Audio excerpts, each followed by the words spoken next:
મહાશિવરાત્રિને હિન્દુઓનો પ્રમુખ તહેવાર માનવામાં આવે છે. આ દિવસ ભગવાન શિવ અને માતા પાર્વતીને સમર્પિત છે. ધાર્મિક માન્યતા અનુસાર આ દિવસે શિવજી અને માતા પાર્વતીના લગ્ન થયા હતા.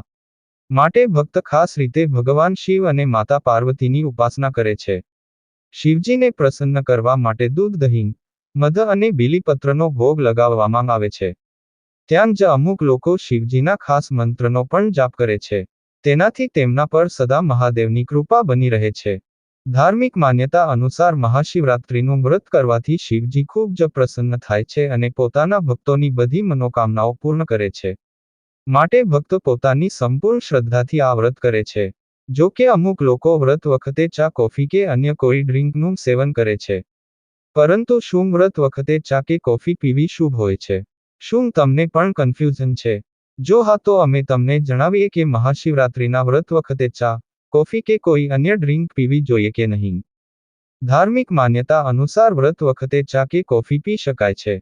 હકીકતે જ્યારે વ્યક્તિ વ્રત કરે છે તો તે સોલિડ વસ્તુઓ નથી ખાતો. એવામાં પાણી, ચા કે કોફી પીવાથી કમજોરી નથી થતી. પરંતુ કોફીમાં ખાંડ અને દૂધ વધારે ન નાખો.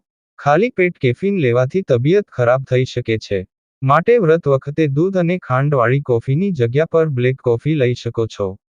ત્યાં જ ચા અને પાણી પીવાથી વ્રત ખંડિત નથી થતું.